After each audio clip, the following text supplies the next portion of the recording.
اسلام آباد high court bar کا صدر، vice chairman, founder vice chairman Islamabad bar council بھی رہا ہوں، اور میں نے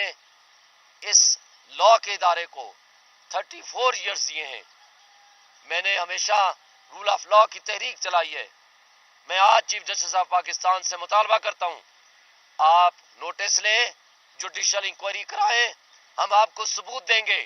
اور وہ ثبوت اگر آپ کافی سمجھیں گے تو آپ ان لوگوں کے خلاف ایکشن لیں۔ اگر پھر آپ نے بھی آنکھیں اور کان بند رکھنی ہے، اس ظلم کے نظام کو قائم رکھنا ہے، اور آپ نے اسی طرح ان سہولت کاروں کو چھٹی دینی ہے، اور صرف ان لوگوں کو آپ نے دبانے کے لیے ایف آئی اے کو جو استعمال کر رہے ہیں، جو تنقید کرتے ہیں، تو پھر یہ نظام انصاف کا بدنما داغ کبھی نہیں دھل پائے گا۔ یہ تاریخ کی بدترین دھاندلی پوری دنیا دیکھ رہی ہے، پوری عالمی برادری دیکھ رہی ہے، پورا پاکستان دیکھ رہا ہے،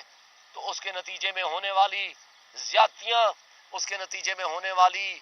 جس طرح کا الیکشن ہے، اس کی کریڈیبلٹی تو پہلے ہی آپ نے ختم کر دی ہے، لیکن اس کے نتیجے میں جو سیاسی عدم استحکام آئے گا، جو معاشی بدتری پھیلے گی،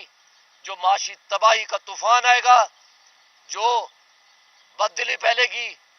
جو مایوسی ہوگی، اور جو کچھ ہو رہا ہے پاکستان میں،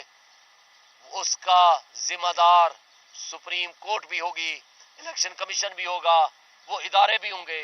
اور وہ سیاستدان جو بونے سیاستدان جو نہ صرف اپنے کرپشن کے پیسے کو بچانے کے لیے اس وقت مورے بنے ہوئے ہیں، بلکہ اپنی کرپٹ اور نالائق اولاد کو ہمارے اوپر مسلط کرنا چاہتے ہیں، ان کا بھی انجام کچھ زیادہ اچھا نہیں ہوگا۔ میں انہی الفاظ کے ساتھ اپنی بات ختم کروں گا، اور اپنے بھائی عامر مغل صاحب کو ریکویسٹ کروں گا کہ وہ گفتگو کریں۔ جی بسم اللہ الرحمن الرحیم۔ میرا نام عامر مغل ہے، اور میں نے 46 سے تحریک انصاف کا امیدوار ہوں، اور میں نے ایک ریٹ بھی دائر کی ہے ہائی کورٹ میں آج ہی، وہ کل کے لیے فکس ہوئی ہے، اسی لیول پلینگ فیلڈ کے حوالے سے جو